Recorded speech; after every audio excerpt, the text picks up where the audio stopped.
नमस्ते। जय शिवाय।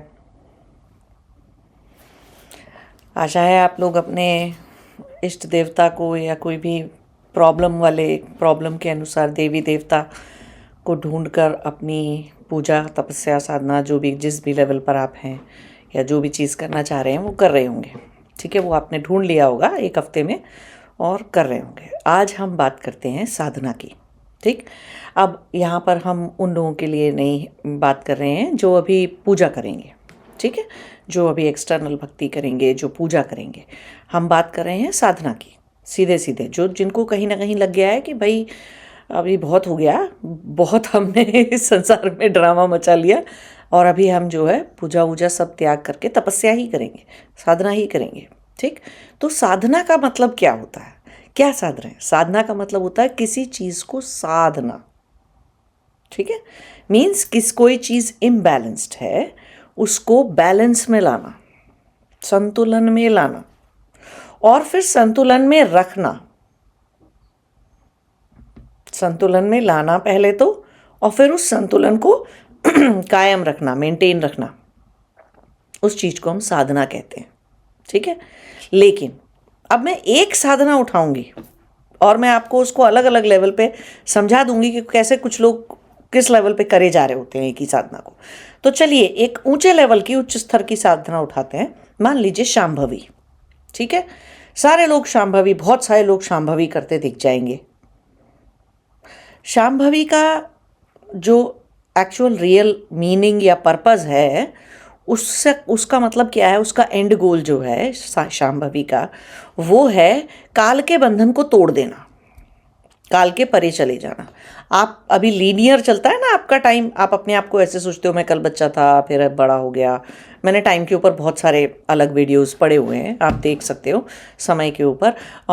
एक अजय जी हमारे उसमें आए थे धर्मा डायलॉग्स में, उनके साथ भी पड़े हुए हैं कई सारे वीडियोस, तो देख सकते हो आप टाइम के ऊपर। उनकी अच्छी पुस्तकें भी हैं अजय जी की, वो भी आप पढ़ सकते हो। तो अगर आपको समझना है टाइम क्या है और टाइम आपको रोज़ रोज़ आपकी लाइफ में कैसे इम्पैक्ट करता है तो वो सब पढ़ सकते हो। नहीं तो इन जनरल मैं आपको समझा रही हूँ कि शांभवी का पर्पस होता है काल के परे जाना। ठीक है, लेकिन अब देखिए अलग अलग लेवल का साधक उस चीज़ में एक्चुअली क्या साध रहा है बैठ के। कर्ज वो भी शांभवी रहा है, सब तरह के लेवल के लोग शांभवी कर रहे हैं, लेकिन हर कोई अलग अलग चीज़ साध रहा है शांभवी को ही यूज़ करके। क्यों? उसका स्तर ही अभी उतना है उस व्यक्ति का। ठीक है, तो जैसे कि मान लीजिए कुछ लोगों का शरीर बहुत डिस्टर्ब्ड है। ठीक है पंच तत्व का बैलेंस नहीं है उतना, शरीर में थोड़ी देर बैठते हैं फिर यहाँ दर्द हो जाता है वहाँ दर्द हो जाता है, फिर भूख लग जाती है, फिर समझ में नहीं आता साधना कर लें कि भूखे रह लें, या फिर पहले खा लें कि फिर साधना कैसे होगी। और ऐसी ऐसी चीज़ों से कि अब सुबह कर लें कि शाम को कर लें कि रात को कर लें, फिर अगर सुबह करेंगे तब कब खाएंगे और फिर रात को करेंगे तब कब खाएंगे। तो वो व्यक्ति अपने शरीर से ही इनडिसाइसिव है, उसको शरीर का ही समझ में नहीं आ रहा। तो ऐसा व्यक्ति जो अभी अन्नमय कोश के लेवल पर है, वो शांभवी कर कर अन्नमय कोश ही साध रहा है, उसी को संतुलित कर रहा है, उसी को बैलेंस कर रहा है, और उसी को बैलेंस करके उस बैलेंस को बनाए रखने की कोशिश किए जा रहा है, किए जा रहा है, किए जा रहा है। लगा शांभवी रहा है, सद क्या रहा है? शरीर। क्योंकि अभी उसकी चेतना देह भाव में अटकी रहती है। हर छोटी छोटी बात पर उसके सारे क्वेश्चन, उसकी सारी परेशानियां, साधना करते में समस्याएं आती हैं ना, बहुत सारे लोगों को अलग अलग तरह की समस्याएं आती हैं। तो वो समस्या कहाँ पर है? अभी सारी समस्या शरीर के लेवल पे आती हैं। अब जो थोड़े से एक ऊपर वाले लेवल के हो गए कि उनके अंदर समस्याएं शरीर की इतनी नहीं है, लेकिन उनको क्या प्रॉब्लम है कि हम एनर्जी ही नहीं आती, एनर्जी ही नहीं रहती, ऐसा शक्तिहीन टाइप फील होता रहता सारा टाइम। तो साधना करते हैं और शक्तिहीन की फीलिंग आती है, या शक्ति इतनी बढ़ जाती है कि हाँ सर में कुछ घन घन भन भन होने लग जाता है, सर भरनाने लग जाता है। नहीं तो क्या बोलते हैं, शरीर में अलग अलग तरह के इम्बैलेंस और जब वापस क्रिएट होने लग जाते हैं। नहीं तो कोई सा भय निकल आता है, कुछ निकल आता है और फिर से सांस लेने में दिक्कत है, अस्थमा है, ये है वो है, और बहुत तरीके की एनर्जी रिलेटेड प्रॉब्लम्स जितनी भी। तो प्राणमय कोश की प्रॉब्लम है सारी की सारी। तो करेंगे शांभवी, लेकिन एक्चुअली साध क्या रहे होंगे? सद क्या रहा होगा अंदर? प्राणमय कोश। एनर्जी बैलेंस होने में लग जाएगी। अब वो उसमें जितने लोग भी नीचे अन्नमय कोश के लेवल पे लगे हैं तो कम से कम 10 साल तो लगे रहेंगे शांभवी में। 10 साल तो लगेंगे शरीर को सुधारने में, सब कुछ ठीक करने में और शरीर को संतुलित करके उस अवस्था में लाने में कि जहाँ बैठ पाए और जहाँ शरीर से रिलेटेड कोई भी समस्या उत्पन्न ना हो, है ना।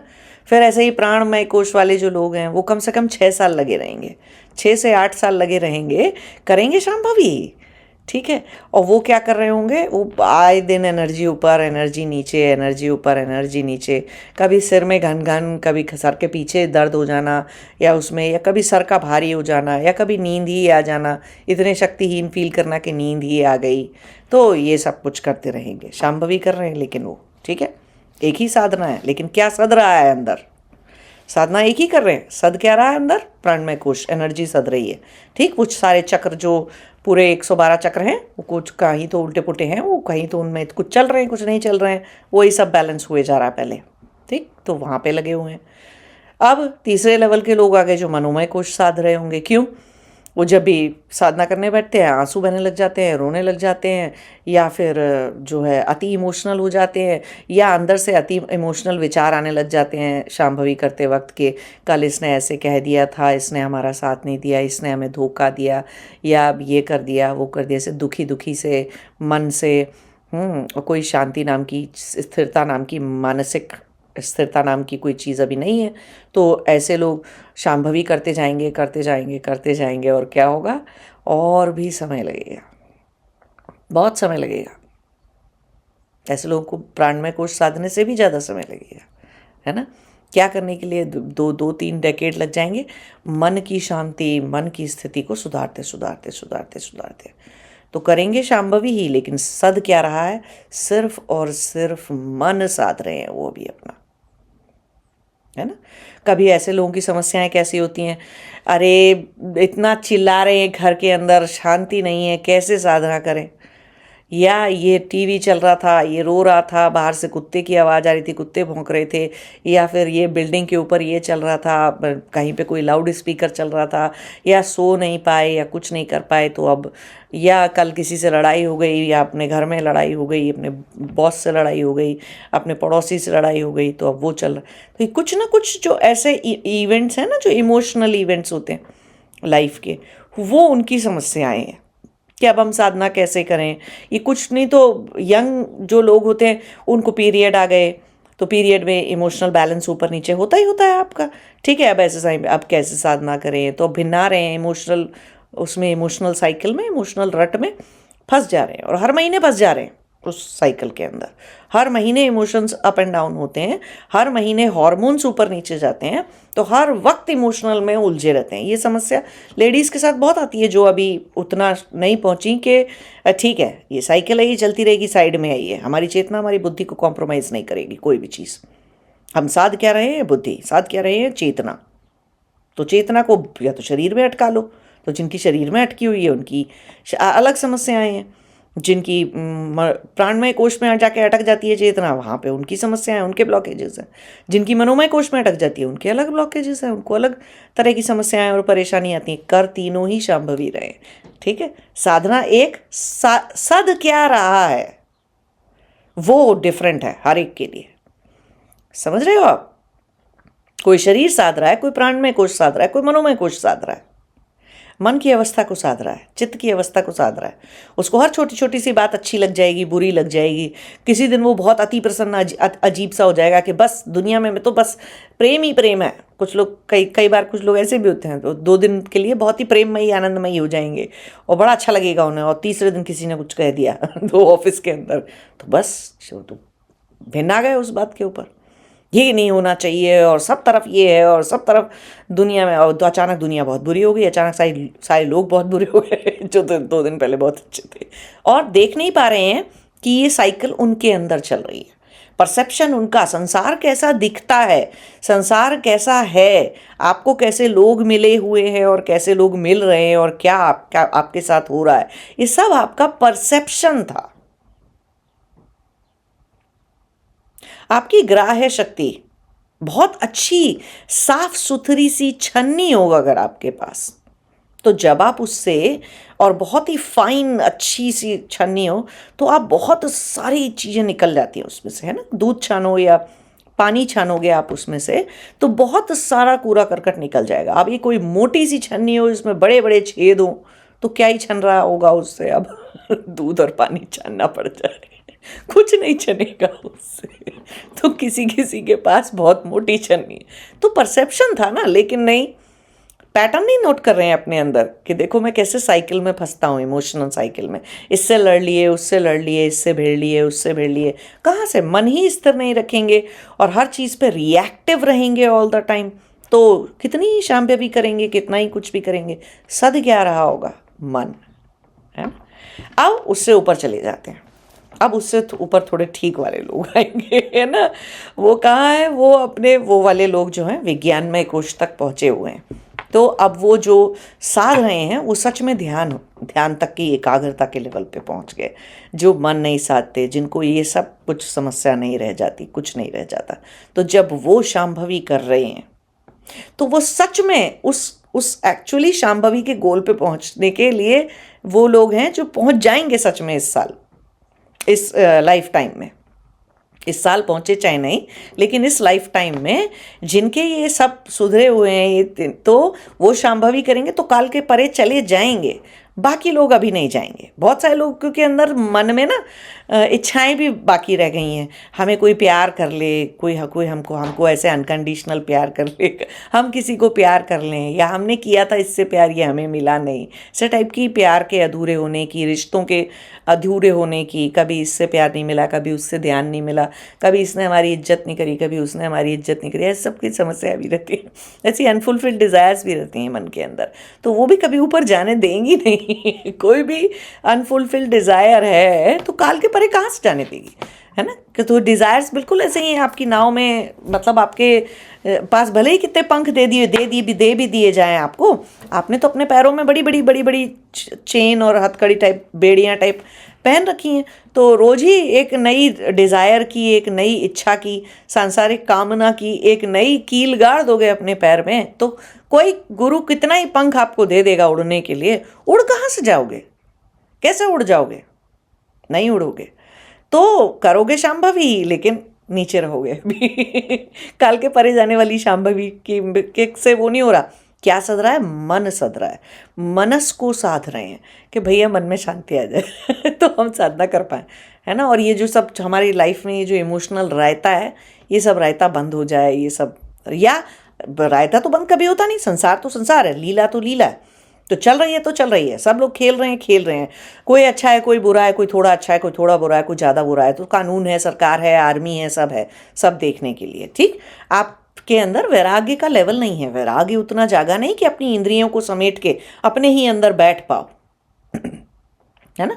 बाहर ध्यान किसी चीज़ पर जाता ही कैसे है, सोच के देखिए।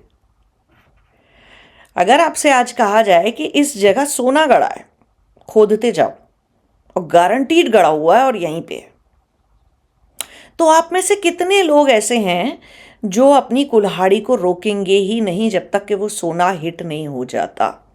जो भी बक्सा गड़ा हुआ है, सोने का खजाना गड़ा हुआ है, खोदते ही जाएंगे। तब ये कंप्लेन नहीं करेंगे कि अरे यार हमने 3 दिन से खाया नहीं, हम खोदे जा रहे हैं। अरे हम 3 दिन से सोए नहीं है, खोदे जा रहे हैं, है ना। अरे घर में बच्चा बीमार हो गया, बीवी को कहेंगे अच्छा तुम जाओ, तुम देख लो, अभी मुझे ये खोदने दो। तुम्हें पता नहीं इससे हमारा जीवन कितना सुधर जाएगा, इससे हमारी लाइफ कितनी अच्छी हो जाएगी। अगर मैंने ये गड़ा हुआ खजाना निकाल लिया तो तुम मुझे खोदने दो, और कोई भी मुझे डिस्टर्ब मत करो, और कुछ भी मैं करो भी तो मैं होऊंगा नहीं डिस्टर्ब। कोई कुछ भी कहे, बीवी कह रही सब्जी लानी थी, कोई मतलब नहीं है उस बात से। खोदे जा रहे हैं, खोदे जा रहे हैं, खोदे जा रहे हैं। बाप गाली बक रहा है, कोई भी गाली दे के चला गया, हट पागल आदमी, यहाँ से नहीं निकलेगा, तो रोएगा बाद में बैठ के, और फालतू ही खोद रहा है, यहाँ पे इतना बड़ा गड्ढा बना दिया है। और कोई कुछ भी बोल के जा रहा है, कोई कुछ भी कह रहा है, कोई कुछ भी बकवास कर रहा है। आपके बाजू में 2 लोग खड़े हुए लड़ रहे हैं आपस में, चल इस पे बैटिंग लगाते, निकलेगा कि नहीं।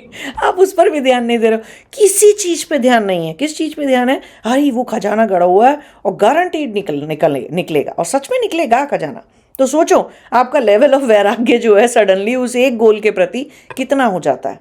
तो ऐसा ही लेवल का वैराग्य किस में हो जाता है? जो लोग ये 3 कोशाएं साध चुके हैं, उनके अंदर का लेवल ऑफ वैराग्य ऐसा हो चुका होता है, चाहे भले ही फिर उसके बाद वो उनकी साधना ऐसे ही हो कि मुझे ये सिद्धि प्राप्त करनी है। बहुत सारे लोग कर लेते हैं सिद्धियां प्राप्त, नहीं मैं तो ये सिद्धि प्राप्ति का ही काम करूंगा, की तपस्या करूंगा। अब चाहे कोई कितना ही कह ले कि क्या कर लोगे, माचिस मिलती है, आग जलाने की सिद्धि बेकार है, लेकिन नहीं, वो लगे हुए हैं उसके अंदर। अभी उनको वो चीज़ फैसिनेट कर रही है। उन किसी को कोई ज्ञान चाहिए कि मुझे देखना है कि और कितना ज्ञान होता है और क्या चीज़ होती है। किसी को जानने हैं सारे वेद पुराण शास्त्र में क्या लिखा है, मुझे सारा ज्ञान वो वाला चाहिए, तो सो लगे हुए हैं, लगे हुए हैं, लगे हुए हैं, अध्ययन किए जा रहे, किए जा रहे, किए जा रहे। ऐसा ही तरह का वैराग्य साइंटिस्ट में भी होता है ना। वो अपने गोल प्राप्ति के लिए एक्सपेरिमेंट किए ही जा रहे हैं, किए ही जा रहे हैं। कुछ लोग दवाइयाँ ढूंढ रहे हैं, कुछ दवाई रोगों का इलाज ढूंढ रहे हैं, कुछ लोग कोविड की वैक्सीन में आए थे, कोई कुछ कर रहे थे, कोई कुछ कर रहे थे, या कोई रेडियो ट्रांजिस्टर बना रहा है, कोई मोबाइल बना रहा है, कोई लैपटॉप बना रहा है, कुछ भी बना रहा है। साइंटिस्ट हैं, अनुसंधान किए ही जा रहे हैं, किए ही जा रहे हैं। ना घर जा रहे हैं, ना उन्हें पता है कि उनके बच्चे कब बड़े हो गए, ना उन्होंने शादी देखी, ना कुछ देखा, ना उन्होंने कोई त्यौहार मनाया, ना कुछ किया। तो क्योंकि कितनी कोई सारी इंद्रियां, ऐसा लगता है जब अपने मन की कोई ऐसी चीज़ करने में लग जाओ तो सारी इंद्रियां अपने आप ऐसा लगता है काम ही करना बंद करने देती हैं। या एक तरह से ये समझ लो कितने एक इंद्रिय हो जाते हो आप अपने उस लक्ष्य के लिए, उस गोल के लिए। तो जो विज्ञानमय कोश के लेवल पे पहुंच जाते हैं वो लोग ऐसे ही एकाग्र होते हैं, बहुत ही एकाग्र होते हैं। फिर चाहे वो लौकिक पर्पस के लिए एकाग्र हो जाएं या अलौकिक पर्पस के लिए एकाग्र हो जाएं। वहाँ से दो चीज़ों में डिवाइड हो जाती है दुनिया कि एक लौकिक साधनाएं करेंगे, सिद्धियां करेंगे कुछ लोग अलौकिक साधनाएं, अलौकिक सिद्धियां करेंगे, कुछ लोग अलौकिक में भी तामसिक करेंगे, कुछ राजसिक करेंगे और कुछ सात्विक सिद्धि की तरफ जाएंगे। और जो ऐसे होंगे जिनको कुछ चाहिए ही नहीं, मरने को तैयार बैठे, वो मोक्ष की तरफ चले जाएंगे। को कुछ लेना देना नहीं है, होगी कितनी माया, होगा कितना कुछ भी संसार में, होगा एक नए तरह का ये आइटम और वो आइटम और ये लोक और वो लोक और ऐसे प्राणी और वैसे प्राणी और ऐसा सुख और वैसा सुख और ऐसी शक्ति और वैसी शक्ति, हमें कुछ चाहिए ही नहीं। होगा धर्म अधर्म, दुनिया में सब कुछ होगा। तो देखो किस लेवल का वैराग्य हो जाता है ना। ऐसा आपके अंदर, बहुत सारे लोगों के अंदर सोने का गड़ा बता देने से या गड़ा खजाना बता देने से जिस लेवल का वैराग्य जागेगा, ऐसे कितना खतरनाक अच्छा सीरियस लेवल का वैराग्य जब जाग जाता है तो विज्ञानमय कोश से वो साधनाएं शुरू होती हैं। तो काल के परे जाके कोई इंसान त्रिकाल ज्ञानी भी हो सकता है ना। किसी का पर्पस ही उतना हो सकता है कि मेरे को त्रिकाल ज्ञानी बनना है, बस बात खत्म हो गई, उसको उतना ही पर्पस है तो त्रिकाल ज्ञानी हो जाएगा, है ना। कुछ का पर्पस है कि मुझे तो ये वाले देवी देवता के दर्शन करने हैं, तो वो वहीं से रुक जाएगा, वो उसका वो पर्पस रहेगा। कुछ कहेगा हमें ये सब चीज़ नहीं चाहिए, हमें तो अपने गुरु की वो करनी है, भक्ति करनी है, या किसी इष्ट की भक्ति करनी है और साधना करनी है और उनके दर्शन करने हैं, तो वो वहाँ रुक जाएगा। कोई कहेगा मुझे कुछ नहीं देखना, मुझे सीधे निराकार तक जाना है, मुझे नाकारों से कोई लेना देना नहीं, मुझे साउंड से कोई लेना देना नहीं है, और रूप, नाम और रूप में से मैं उलझूंगा नहीं। कुछ भी कितना ही सुंदर और कितनी अच्छी कोई शक्ति आ जाए, कुछ चीज़ मिल जाए, कितनी अच्छा कुछ भी मिल जाए, मैं नाम और रूप के परे सीधा ब्रह्म को प्राप्त, निराकार ब्रह्म की साधना करूँगा, प्राप्ति करूँगा। तो वहाँ जा रहा है। तो शांभवी तो सब कर रहे हैं, लेकिन साध कौन क्या रहा है? किसी का शरीर सदने में लगा हुआ है, किसी का प्राणमय कोश सदने में लगा हुआ है, किसी का मनोमय कोश सदने में लगा हुआ है। क्यों? कि अगर उससे ऊपर कहीं कुछ साध रहे होते तो शांभवी एक ही बार करनी पड़ती है। एक दरवाजे में से एक ही बार तो घुसोगे। शांभवी एक दरवाजा है, काल के परे जाने का दरवाजा है। वो टाइम एंड स्पेस को परमानेंटली एस्केप कर जाने का एक रास्ता है। वो एक दरवाजे में से एक ही बार क्रॉस होना होता है। रोज रोज उस दरवाजे पे जाएंगे, खटखटाएंगे, नहीं खुला, वापस। क्यों? कि खटखटाया नहीं, दरवाजा नहीं खटखटाया अभी तक शरीर सध रहा था। तो उस कह जरूर देते हैं कि सब लोग शांभवी कर रहे हैं, या कोई भी और साधना उठा लीजिए। कुछ लोग महाबंध लगाते रहते हैं, कुछ लोग मूल बंध बहुत टाइम लगाते रहते हैं, कुछ लोग उड़ियाना बंध लगाते रहते हैं, जालंधर बंध लगाते रहते हैं, कुछ और तरह की कुंडलिनी साधनाएं करते रहते हैं, कुछ लोग और तरह की तंत्रिक साधनाएं करते रहते हैं। कुछ भी साधना, कोई भी सी भी साधना उठा लीजिए आप, लेकिन साध क्या रहा है ये ध्यान आपको रखना है। एक डिसाइपल, एक सीकर, एक स्टूडेंट, एक शिष्य होने के नाते आपका कर्तव्य क्या था? ठीक है, गुरु ने ये मुझे दिया, साधूंगा मैं क्या? अगर तो वो गुरु ने आपको बहुत ही जान समझ के, आपको समझ के और आपके ऊपर आपका आपकी वो पीएचडी करके आपके ऊपर, तब आपको गुरु ने साधना दी है, आपको स्पेशली प्रिस्क्राइब्ड साधना दी है, तब तो गुरु ने वही दिया है जो आपको साधना है, जिससे जल्दी पहुंच जाओ आप। वरना एक ही शांभवी से, अगर सिर्फ शांभवी से ही शरीर साधना से शुरू करें, शरीर को साध लें पहले, फिर मनोमय कोश को साध लें, और फिर उसके बाद प्राणमय कोश सज जाए और सब ऊपर तक विज्ञानमय कोश साधने तक पहुंच जाए, वहां तक पहुंच जाए, तो कम से कम कई जन्म लगेंगे। सीधी बात है। कहाँ से शुरू कर रहे थे, क्या कहाँ तक सधे हुए हो, और क्या साधना शुरू क्या चीज साध लेना बाकी बचा था। संतुलन कहाँ कहाँ आ चुका है और कहाँ आना बाकी बचा था। शुद्धि कहाँ कहाँ हो चुकी है, किस किस कोशा की शुद्धि हो चुकी है, और शुद्धि होना कहाँ बाकी बची थी। तो साधना का मतलब हर व्यक्ति के लिए साधना का मतलब अलग अलग हो जाता है। चाहे भले ही प्रैक्टिस सबकी एक ही जैसी हो, क्रिया सबकी एक ही जैसी हो, तो क्रिया बहुत हजारों लोगों की एक जैसी शांभवी रहती है, लेकिन उनके लिए साधना का मतलब क्या है, शरीर में बैलेंस लाना। किसी के लिए साधना का मतलब है अपनी शक्ति को बढ़ाना, ऊर्जा ओजस बढ़ाना, और अपनी प्राणमय कोश की शुद्धि करना। कुछ के लिए उसी साधना का, उसी क्रिया का, शांभवी क्रिया का मतलब क्या हो जाता है, मनोमय कोश की शुद्धि करना, मनोमय कोश में बैलेंस लाना, और फिर उस बैलेंस को बना के रखना। कुछ लोगों का हो जाता है सीधा विज्ञान में कोश से कनेक्ट होना और ज्ञान की शुद्धि करते चले जाना। कुछ लोग भक्ति की शुद्धि कर रहे होते हैं, अपनी विश्वास को दृढ़ बना रहे होते हैं अपने। तो अलग अलग मल्टी डायमेंशनल हो आप, है ना। आप कोई पिक्चर थोड़ी हो, 2 डायमेंशनल पिक्चर थोड़ी हो आप किसी चीज़ की, स्थिर थोड़ी हो टाइम के अंदर या उसके अंदर। आप बदल रहे हो, आपके जीवन की परिस्थितियां बदल रही हैं, आपका कर्म फल, आपका प्रभाव बदल रहा है कर्म फल का। अलग अलग कर्म फल भोगोगे तो सेम ही साधना करते रहोगे तो ऐसा नहीं कि पहुंचोगे नहीं, लेकिन कई जन्म लगेंगे। ये वाली बात बिल्कुल वैसे ही है जैसे कि किसी बच्चे को अक्षर ज्ञान नहीं है। मान लीजिए छोटा बच्चा है 5 साल का, उसको अक्षर ज्ञान नहीं है, और उसको हम लिखा हुआ कोई आर्टिकल, पीएचडी कैंडिडेट पीएचडी की लिखी हुई कोई रिसर्च दे दें पढ़ने के लिए, तो वो बच्चा सबसे पहले क्या करेगा, उस बच्चे को सबसे पहले क्या करना होगा, पहले वो पीएचडी आर्टिकल में से सारे अक्षर ढूंढ ढूंढ के उनको अक्षर को लिखिएगा। सिस्टम तो सिस्टम के जैसे, प्रोसेस तो स्टेप बाय स्टेप प्रोसेस है, तो स्टेप बाय स्टेप ही जाएगा, कोई और तरीका है नहीं। ठीक है, तो पहले सारे अक्षर लिखेगा, फिर उन अक्षरों से शब्द लिखेगा, एक एक शब्द को बनाएगा कि अच्छा अब 1-1.5 साल लगेगा उसे सिर्फ अक्षर ज्ञान में। जब हम नर्सरी में पढ़ते थे तो घर में, तो अक्षर ज्ञान होने में हमें तो 2-3 साल का समय लगता है। शब्द बना ढंग से, 1-1.5 साल का कि ढंग से शब्द बना ले, और शब्द बना के फिर उसके बाद व्याकरण सीखते हैं कि शब्दों को अरेंज कैसे करना है, एक सही सेंटेंस कैसे बनाना है। तो 3 साल लग गए उसको इतना करने में। अब मान लीजिए वो जो पीएचडी करने का आर्टिकल हमने उसे दिया है, जो रिसर्च पेपर हमने उसे दिया है पढ़ने के लिए बच्चे को, अब वो उस सब्जेक्ट मैटर, मान लीजिए वो बायोलॉजी, मरीन बायोलॉजी का था, या फिर मान लीजिए वो न्यूरोबायोलॉजी का है, या वो फिजिक्स का है, क्वांटम मैकेनिक्स का है वो पेपर, रिसर्च पेपर। तो अब पहले वो उस सब्जेक्ट को पढ़ेगा बैठ के, है ना। क्वांटम मैकेनिक्स है तो उसे पहले 0 से शुरू करके क्वांटम मैकेनिक्स पढ़नी पड़ेगी, पार्टिकल फिजिक्स पढ़नी पड़ेगी, बहुत सारी चीज़ें पढ़नी पड़ेंगी। फिर नॉर्मल फिजिक्स पढ़नी पड़ेगी पहले, 2 डायमेंशनल, फिर 3 डायमेंशनल, फिर 4 डायमेंशनल फिजिक्स पे जाएगा वो, फिर क्वांटम पे आ जाएगा। अब उसको 10-15 साल लगेंगे, तब वो उस एक रिसर्च पेपर को पढ़ पाएगा, है ना।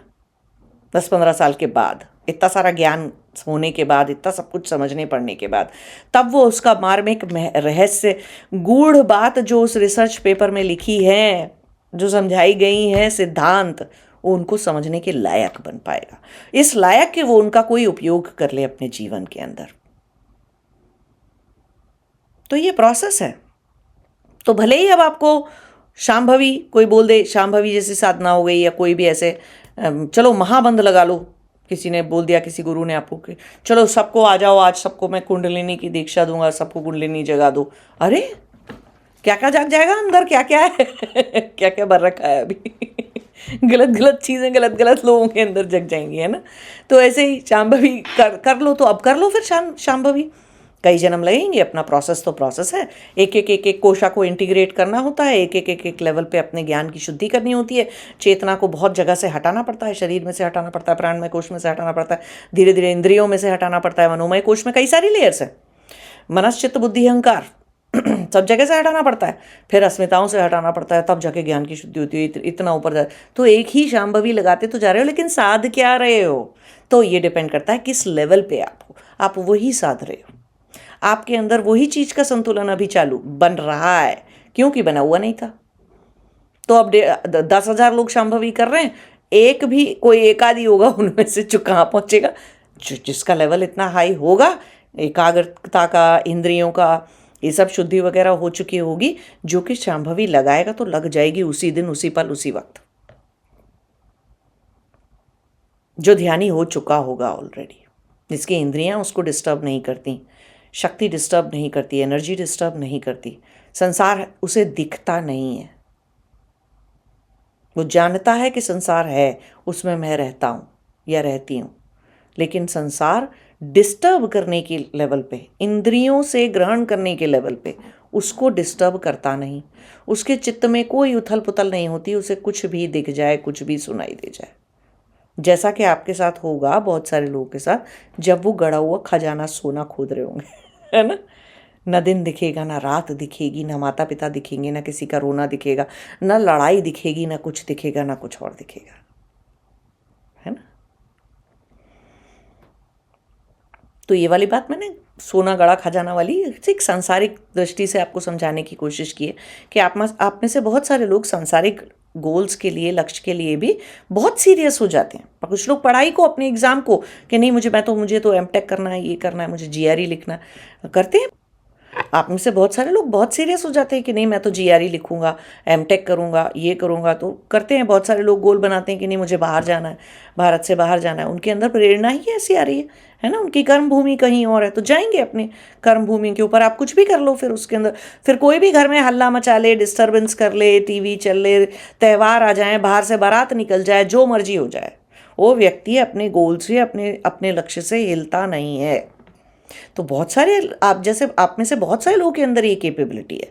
कुछ लोग कहते हैं नहीं मुझे इतना बैंक बैलेंस बनाना है, तो लगे रहते हैं, नहीं मुझे इस नौकरी में इस वाले डेजिग्नेशन पे जाना है, या मुझे फलाने ऑफिस में फलाने तरह की नौकरी चाहिए, या मुझे ये डिग्री कंप्लीट करनी है, या मुझे अपनी रिसर्च कंप्लीट करनी है, या ये बुक लिख रहा हूँ मैं, बुक कंप्लीट करनी है। तो ऐसे बहुत सारे सांसारिक गोल्स के लिए आप लोग जो हैं वो बहुत ही एकाग्र हो जाते हैं, है ना, बहुत ही सध जाते हैं, साध लेते हैं अपने आप को बिल्कुल, कि सब कुछ मेरे संतुलन में रहेगा, मेरे कंट्रोल में रहेगा। क्यों? कि मेरा ये गोल है, मुझे पूरा ही करना है, ये लक्ष्य मेरा, ये पूरा ही करना है मुझे, बस।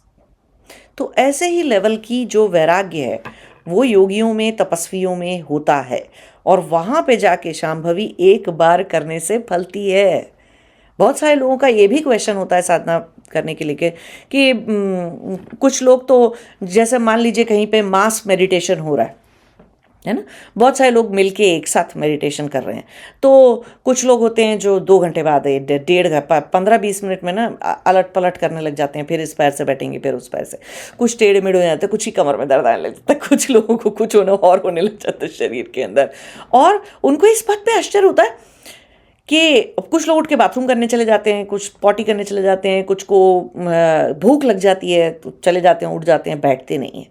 लेकिन कुछ ऐसे होते हैं जो पत्थर की तरह से, बिल्कुल जैसे कि गड़ गए हो जमीन में, ऐसे बैठे रहते हैं 8 घंटे 10 घंटे। तो बहुत सारे लोगों का क्वेश्चन होता है गुरुजी ने इनको कौन सी स्पेशल कृपा दे दी है जो ये ऐसे बैठ गए हैं, इतना ये 8 घंटे बैठ पा रहे हैं ये, और हम तो आधा घंटा नहीं बैठ पा रहे, और हम तो 15 मिनट में। तो गुरुजी ने किसी को कोई कृपा नहीं देती। जैसे कि जो बच्चा क्लास के अंदर टॉप करता है, टीचर ने उसे स्पेशल कुछ नहीं पढ़ाया होता, सारी क्लास को वो टीचर एक ही जैसा पढ़ा रही है, एक ही जैसी चीज कर रही है, लेकिन किसी की बुद्धि में इतनी शक्ति है, इतनी निर्मलता है, इतना तेजस और इतना ओजस है कि वो बच्चा टॉप कर ले रहा है और टीचर का दिमाग भी नहीं चट रहा। टीचर ने एक बार एक कॉन्सेप्ट पढ़ाया और बताया, वो बच्चे के अंदर इतना घुस गया। सेम चीज़ म्यूजिक सीखने में है। बहुत सारे लोग पियानो सीखने, गिटार सीखने जाते हैं, सब कुछ सीखने जाते हैं। बहुत ही कम लोग होते हैं जो कि एक्चुअली सुन के गाना बजा देते हैं। कोई भी, है ना। ज़्यादातर लोगों को सुन के बजाना, सुर जो है पकड़ने नहीं आते हैं, रट रट के बजाते हैं, रट लेते हैं 100 गाने, 200 गाने रट लेते हैं और प्रैक्टिस करते रहते हैं तो बजा लेते हैं। लेकिन गाना सुन के सुर पकड़ लेना, ताल पकड़ लेना और फिर बजा लेना खुद से। थोड़ी देर प्रैक्टिस करो, देखो कि कहाँ से क्या निकल रहा था, बिना देखे बिना कोई हेल्प के, है ना, अपने आप बजा लेते हैं उस चीज़ को। तो म्यूज़िक सीखने तो बहुत ही लोग जा रहे हैं, फिर बहुत ही कम ऐसे क्यों हैं जो ऐसे ऐसे हो जाते हैं, है ना, क्योंकि उनकी ग्राह्य शक्ति किसी चीज़ को लेके बहुत ज़्यादा थी। जिम देख लो, और भी उससे एक नीचे के लेवल का एग्जाम्पल देख लो। बहुत सारे लोग जिम जाते हैं, है ना, बहुत सारे लोगों को, बहुत सारे जिम के जो ट्रेनर होते हैं बहुत सारे तरह की रिस्ट्रिक्शंस, रूल्स, रेगुलेशंस दिन भर के बता देते हैं। अब कोई जा रहा है, वो उसने 2 हफ्ते में उठा लिया 50 किलो वजन, कुछ को 2 महीने लग गए और कुछ 2 साल में भी नहीं उठा पा रहे, है ना। अलग अलग चीज़ थी, अलग अलग क्षमताएं थी, अलग अलग कैपेसिटी, अलग अलग कैपेबिलिटी थी। तो ये नहीं सोचना चाहिए कि गुरु बनने के बाद ना कोई फेवरेटिज्म नहीं होता। नहीं, जो समाधि लग गई जिनको, उनके लिए तो क्या ही चींटी और क्या ही कोई आदमी और क्या ही कोई लेडी और किसी भी उम्र का और किसी भी तरह का और किसी भी देश, भाषा, भूषा परिवेश का व्यक्ति हो या कोई कॉस्मिक बीइंग हो या कोई भूत प्रेत पिशाच चुड़ैल कुछ भी हो, उनके लिए उनकी नज़र में सब बराबर है। वो देने बैठे हैं, दे देंगे। आप में लेने की क्षमता कितनी है? आप चम्मच लेके खड़े हो वहाँ पे, कटोरा लेके खड़े हो या बाल्टी लेके खड़े हो, या बिल्कुल खोल के खड़े हो कि मेरे पास कुछ है ही नहीं, कोई कंटेनर ही नहीं है, मैं पूरा खाली हूँ, भर दो मुझे बस। तो जो जितना खाली खड़ा है गुरु से उतना ले जाएगा। और जो अड़ा है इस बात पे कि नहीं आज तो हम यही लेके आएंगे, तो ले लो, यही ले लो फिर तुम। ऐसे ही प्यार के लिए भी होता है। माँ बाप के अंदर कितना प्यार होता है, बच्चे कई बार ले नहीं पाते, लेना जानते नहीं, माँ बाप से दूर हो जाते हैं, भग जाते हैं, है ना। तो प्यार कितना ही हो आपके अंदर, ज्ञान कितना ही हो और आप देने के लिए कितना ही तैयार हो, लेने वालों की क्षमता कितनी है, कैपेसिटी कितनी है, और वो कौन सा चम्मच, कटोरी, बाल्टी, परात लेके खड़े हैं या पूरा समुंदर भरने के लिए, है ना, वो आप पर डिपेंड करता है। तो कोई भी गुरु किसी को कोई स्पेशल साधना नहीं सिखा देते या स्पेशल कुछ नहीं दे देते हैं। आप आपकी जितनी क्षमता आप वो ले जाओ, आप में क्षमता है तो पूरा ज्ञान आज ही ले जाओ, और बिना बोले, बिना शब्दों के परे खामोशी से ज्ञान ले जाओ, साइलेंस से, मौन से शक्ति ले जाओ, मौन से ज्ञान ले जाओ। लेकिन नहीं, अभी आपको दिखता है संसार, उसमें 36 प्रॉब्लम और 36 अच्छी चीज़ें और आपकी अनफुलफिल्ड डिज़ायर।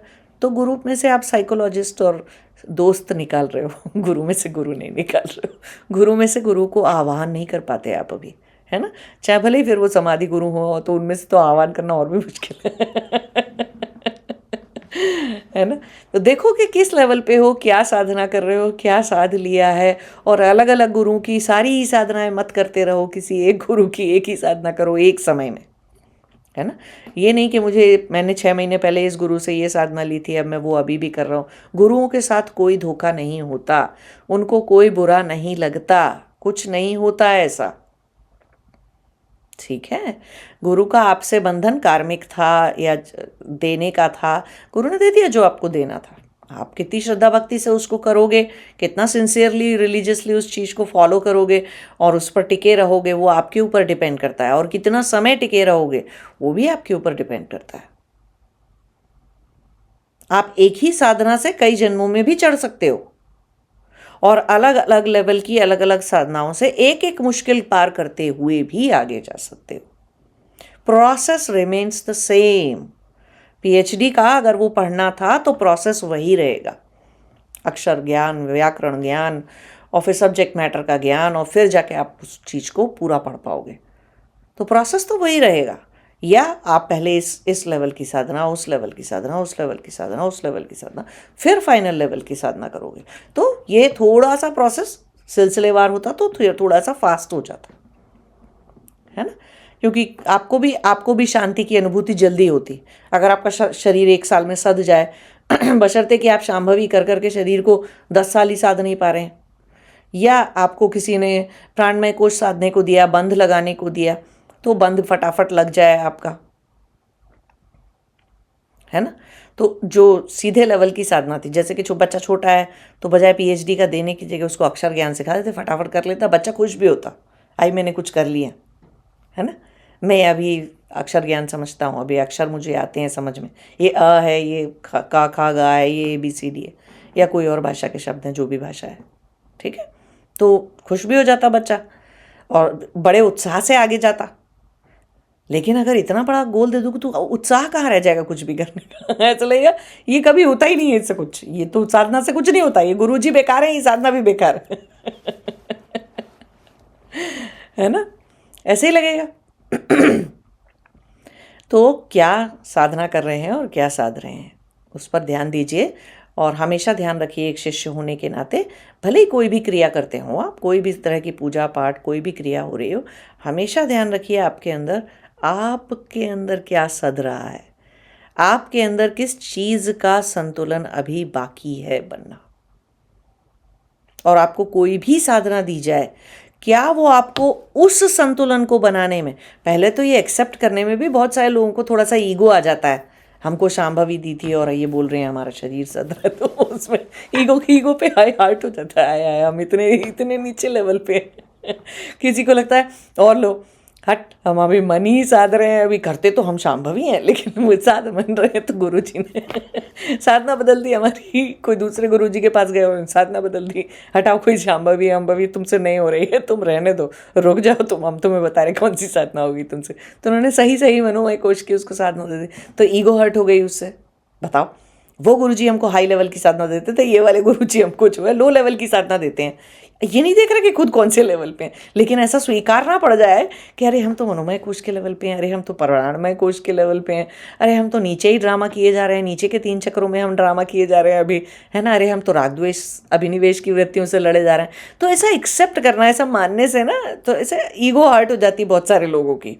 इसीलिए बहुत सारे लोग जो होते हैं वो बहुत महंगे महंगे साधना प्रोग्राम्स और चीज़ें अटेंड करके और सबसे बड़ा पैकेज और सबसे बड़ी साधना ले आते हैं, होता जाता कुछ नहीं। क्यों? शुरुआत तो साधना शरीर साधने से होगी, अगर नहीं सधा हुआ है तो या तो इस लेवल के होने चाहिए थे कि भाई बिल्कुल ही विज्ञान में कोश के लेवल पे, उस वैराग्य और चेतना के उतने हाई लेवल पे आप हो कि आपने आज ही साधना लगाई, 1 हफ्ते में हो गई, बस खत्म काम, एक बार करी और हो गई। तो चाहे मनस की साधना दी जाए, चाहे किसी भी लेवल की, या प्राणमय कोश की दी जाए, कुछ भी हो जाए, पहले शुद्धि होगी फिर वृद्धि होगी, है ना। कोई सी भी कोशा है उसकी पहले शुद्धि होगी फिर वृद्धि होगी। पहले आप शुद्धि में लगोगे, बैलेंस बनाने में लगोगे, फिर सस्टेन हो जाएगा वो बैलेंस, तो आप अगले लेवल पे जाओगे, है ना। वृद्धि का मतलब है प्रोग्रेस होगी, तो फिर आप उससे आगे के लेवल पे जाओगे। बट तो इतना ईगो मत रखिए कि सबसे बड़े गुरु और सबसे बड़ी साधना और सबसे ज़्यादा फॉलोइंग और फलाना और ढिमाका, ऐसा कुछ नहीं होता है। अपना लेवल पहचानिए वो ज़्यादा ज़रूरी है ना। और ये भी ध्यान रखिए कि गुरु के अंदर से क्या आह्वान कर रहे हैं, क्या साधना मिली है, क्या साध रहे हैं। तो लिखिए मुझे, आप में से जितने लोग साधना करते हैं, सब लोग आप में से नहीं करते हैं पता है मुझे, और जितने लोग लेकिन करते हैं किसी तरह की ज्ञान की साधना, भक्ति की साधना, क्रिया योगा साधना या कर्म योग की साधना, कुछ भी जो भी साधना करते हैं आप में से जो भी लोग, बताइए मुझे लिख के कि क्या साधना कर रहे हैं, और उससे आपको ये पता होना चाहिए मेरे अंदर सद क्या रहा है है ना। तो भेजिए कमेंट में लिख के बताइए मुझे, ठीक है। ये होमवर्क है अपना, ध्यान रखना कि कौन सी साधना कर रहे हो और क्या साध रहे हो अंदर, ठीक। तो साधना का मतलब क्या है, किसी का आंसर हो सकता है मैं शांभवी करता हूँ और मैं अपनी जो है मनोमय कोश को साध रहा हूँ या साध रही हूँ। कोई बोल सकता है कि मैं ये बंध लगाता हूँ और मैं प्राणमय कोश साध रहा हूँ। कोई बोल सकता है कि मैं ये हठ योग कर रहा हूँ और ये क्रियाएं कर रहा हूँ इस तरीके की, और शक्ति चालन क्रिया, ये क्रिया वो क्रिया, ये सब कर रहा हूँ और मैं अपने अन्नमय कोश को साध रहा हूँ। और ऐसा नहीं होता कि एक चीज़ एक बार में एक ही कोश पे असर होता सारी कोशाओं पे है असर, लेकिन बैलेंस एक जगह अचीव होके वो चीज़ ध्यान से हट जाए, चेतना उस चेतना को डिस्टर्ब ना करे वो वाली कोशा, तो चेतना आगे के लेवल पे बढ़ जाती है, मजबूत हो जाती है, है ना। कुछ लोग बोलेंगे कि मैं वृत्तियों को काट काट के अपने अंदर से अपने ज्ञान की शुद्धि करने के लिए साधना करता हूँ। तो कुछ लोगों का प्रयास जो है वो सिर्फ ज्ञान का होगा कि चीज़ों को समझते जाना, अपने अंदर के अज्ञान को देखते जाना और काटते जाना, तो उतनी अच्छी चेतना होगी उनकी, है ना, ज्ञान मार्ग तक पहुँच गए। और ज्ञान और भक्ति दोनों एक साथ चलते हैं, कोई वो अलग अलग चीज़ें तो है नहीं। ज्ञान से भक्ति जागती है कुछ लोगों में भक्ति से ज्ञान जागता है ना। लेकिन नहीं जागता भक्ति से ज्ञान तो वो अंधभक्ति है। और अगर ज्ञान में भक्ति नहीं है तो वो एरोगेंस है ना, ईगो है। तो ध्यान रखना इन चीज़ों का और लिख कर बताइएगा आपके क्या क्या कर रहे हैं आप लोग। नमस्ते, जय शिवाय।